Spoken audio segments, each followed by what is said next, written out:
గొడ్డు కారంతో ఉడికి ఉడకని అన్నం పెడుతున్నారు. నీళ్లు రాక స్నానాలు కూడా చేయడం లేదని గురుకుల విద్యార్థుల ఆవేదన. వంట మనుషులు లేకుంటే తామే వంట చేసుకుంటున్నామని వెల్లడి. కుక్క చనిపోతే కూడా 2 రోజులు తీయలేదని, పాములు వస్తే తామే చంపేస్తున్నామంటూ గురుకుల విద్యార్థుల ఆవేదన. నాగూర్ కర్నూలు జిల్లా కల్వకుర్తి గురుకుల బాలికల ఆశ్రమ పాఠశాలలో విద్యార్థుల దుస్థితి. లేదు, మేడం వాళ్ళే వండి పెడుతున్నారు. నిన్న నైట్ అయితే మేమే వండుకున్నాం. వాష్రూమ్స్ బాగాలేదు, డైనింగ్ హాల్ ఏమో స్మెల్ వస్తుంది, కుక్కలు అవన్నీ క్లీన్ చేస్తున్నాయి, క్లాస్ రూమ్స్ ఇంకా డార్మెటరీస్ అన్ని క్లీన్స్ గా చేస్తున్నాయి.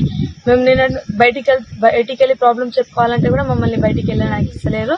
ఇంకా ఇగో ఈడనే కూర్చోబెట్టి తినిపిస్తారు. నిన్న కూడా 2-3 గిన్నెలు అన్నం పారేసిర్రు, అంత ఉడకలేదు. పొద్దునైతే కొంచెం మెత్తగానే అయిపోయింది, ముద్దలు వచ్చేసింది. ఆయన మేము అన్నం తినేసినాం, కానీ మేము ఉన్నట్టు ఏం పెడతలేదు.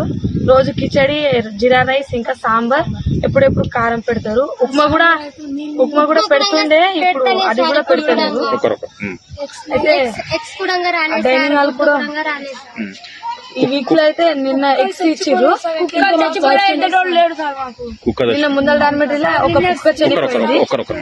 కుక్క చనిపోయింది. అయితే మేము సరికి చెప్తే మున్సిపాలిటీ వాళ్ళని పిలిపించి ఎత్తిపించారు, కానీ అది 2 రోజుల నుంచి అలానే చనిపోయి ఉంది. 2 రోజుల నుంచి చనిపోయి ఉంది. మా రూమ్ లో మేమైతే హాల్లో పండుకుంటున్నాం. నిన్న ఒక అది చెవులో పోతుంది, ఆ పురుగు చంపినాం. నిన్న ఒకటి రూమ్ దగ్గర కూడా పాము చంపినాము. పెద్ద లైట్ వేపియండి అంటే అటు నుంచి రావాలి అని చెప్పేస్తున్నాం. ఈ రోజు అయితే మేము చాలా మంది స్నానమే చేయలేదు. అందరు వాటర్ ప్రాబ్లం ఉంది. బోర్ నిన్ననే వేపించారు, కానీ సార్ ఇంకా వాటర్ మోసుకొని పోతాం సార్. లోపల నుంచి తీయాలి. వాచ్మెన్ కూడా లేదు.